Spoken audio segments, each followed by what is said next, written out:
अपनी 10 साल की छोटी सी उम्र में स्पेन में रहने वाले परिवार के एक बच्चे ने एक सपना देखा। वो बड़े होकर फुटबॉलर बनना चाहता था। जैसे हमें अपने दोस्तों से लगाव होता है, हमारे दोस्त होते हैं, इसी तरह उसका सबसे अच्छा दोस्त और उसे सबसे ज़्यादा लगाव अपनी छोटी सी फुटबॉल से था। उसने अपना ये ड्रीम अपने माता पिता को जाकर बताया कि देखना, एक दिन मैं स्पेन का नंबर 1 फुटबॉलर बनूंगा। उसके माता पिता को उसका ये सपना सुनकर काफ़ी अच्छा लगा। उन्होंने अपने बेटे की नन्ही सी बातों पर भरोसा किया और उसकी फुटबॉल की कोचिंग लगवा दी। वो फुटबॉल के मैदान में जाने लगा, अपनी स्किल को डेवलप करने लगा, अपने कोच से बातें करने लगा, बार बार अपने कोच से कहने लगा, सर देखना, एक दिन मैं स्पेन का बहुत बड़ा फुटबॉलर बनूंगा। जो अपने स्पेन का सबसे बड़ा फुटबॉल का क्लब है रियल मैड्रिड, एक दिन मैं उसके लिए खेलूंगा। कोच को भी लगा कि ये जो बच्चा मुझसे सीखने आया है, इसकी आंखों में एक अलग ही चमक है और सबसे बड़ी बात, इसे खुद पर बहुत भरोसा है। जिसके बाद कोच ने भी पूरी शिद्दत से उसे सिखाया, उसे तैयार किया और वो 10 साल का लड़का कब 20 साल का हो गया पता ही नहीं चला।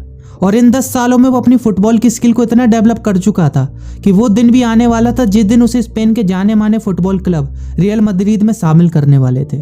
उस दिन से पहले वो बहुत खुश था कि कल उसका सपना पूरा होने वाला है। उसके माता पिता भी खुश थे, यहाँ तक कि उसके कोच को भी काफ़ी खुशी थी। इसी खुशी को सेलिब्रेट करने वो अपने दोस्तों के साथ शाम को एक छोटी सी पार्टी करने निकला। पार्टी के बाद घर लौटते समय किसी कारण से उसकी कार के ब्रेक फेल हो गए और उसकी कार का एक्सीडेंट हो गया। एक्सीडेंट इतना भयानक था कि उसकी गाड़ी का चकनाचूर हो गया। किसी तरह उसे कार के मलबे से निकाला गया और वो जीवित था और उसे जल्द से जल्द हॉस्पिटल पहुंचाया गया। कम से कम 6-7 घंटे उसका इलाज चला।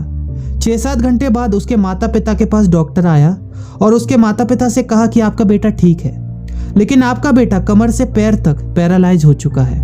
या तो वो अब कभी चल नहीं पाएगा और अगर चल भी पाएगा तो पता नहीं कब। उसके लिए फुटबॉल खेल पाना तो बहुत ही दूर की बात है। यह सुनकर उसके माता पिता की आंखों में आंसू आ गए। उन्हें भरोसा नहीं हो रहा था कि उनके बेटे का इतना बड़ा सपना टूट चुका है। उन्हें समझ नहीं आ रहा था कि ये सब अपने बेटे को कैसे बताएंगे।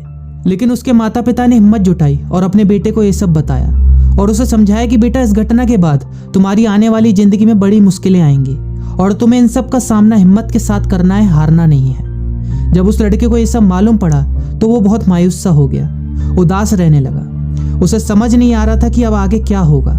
18 महीने तक उसका हॉस्पिटल में ट्रीटमेंट चला। हॉस्पिटल के एक कमरे में 18 महीने तक रहने की वजह से उसके दिमाग में नकारात्मक ख्याल आने लगे। लेकिन उसने हार नहीं मानी और उसने फैसला किया कि वो अपनी जिंदगी दोबारा शुरू करेगा। उसने खुद से कहा, मैं जानता हूँ कि मैं बहुत कुछ खो चुका हूँ, लेकिन मेरे पास बहुत कुछ बचा भी है। एक दिन उसके टेबल पर नर्स गलती से उसकी चेकअप लिस्ट भूल गई। उसने उस लिस्ट को उठाया और उसके पीछे की साइड ऐसी बैठे बैठे कविताएं लिखने लगा। धीरे धीरे उसका लिखने का लगाव बढ़ता गया। हॉस्पिटल में जो खाली समय उसे मिलता था उसमें वो लिखता रहता था। इधर उसका ट्रीटमेंट चल रहा था और उधर वो धीरे धीरे गाने भी लिखने लगा। उसका ध्यान फुटबॉल से हटकर म्यूजिक की तरफ बढ़ने लगा। उसके अंदर से एक और आवाज उठी, एक और सपना उठा कि उसे म्यूजिक में कुछ करना है। उसने हॉस्पिटल में एक और बड़ा सपना देख लिया था। अपने विचारों को नकारात्मक से सकारात्मक विचारों में बदल लिया था। 18 महीने तक उसका ट्रीटमेंट हॉस्पिटल में चला और उसके बाद 5 साल तक उसके घर पर। इन कुछ सालों में वो अपनी म्यूजिक की स्किल को इतना डेवलप कर चुका था, अपनी आवाज को इतना बेहतर कर चुका था कि अपने ट्रीटमेंट के खत्म होने के बाद उसने 22 दिसंबर 1969 को अपना पहला सॉन्ग ला विदा सिगेवल लॉन्च किया, जिसका हिंदी में मतलब होता है जिंदगी चलती रहती है, जो कि अदर कंट्रीज में, अदर वर्जन्स में भी इतना पॉपुलर हुआ कि उसने एक रिकॉर्ड बनाकर रख दिया। ये कहानी थी स्पेन के जाने माने सिंगर, सॉन्ग राइटर और प्रोफेशनल फुटबॉल प्लेयर उलियो इग्लेसियस की, जिनकी अब तक 30 करोड़ से ज्यादा एल्बम बिक चुकी हैं और जिनकी स्टोरी हमें सिखाती है कि अगर लाइफ में एक सपना टूट जाता है, हम कुछ खो देते हैं, इसके बाद हमारे पास जो कुछ भी बचा हुआ है उसकी सहायता से हमें नए सपने की तलाश करनी चाहिए। वीडियो अच्छी लगी हो तो वीडियो को लाइक और शेयर करना मत भूलिएगा।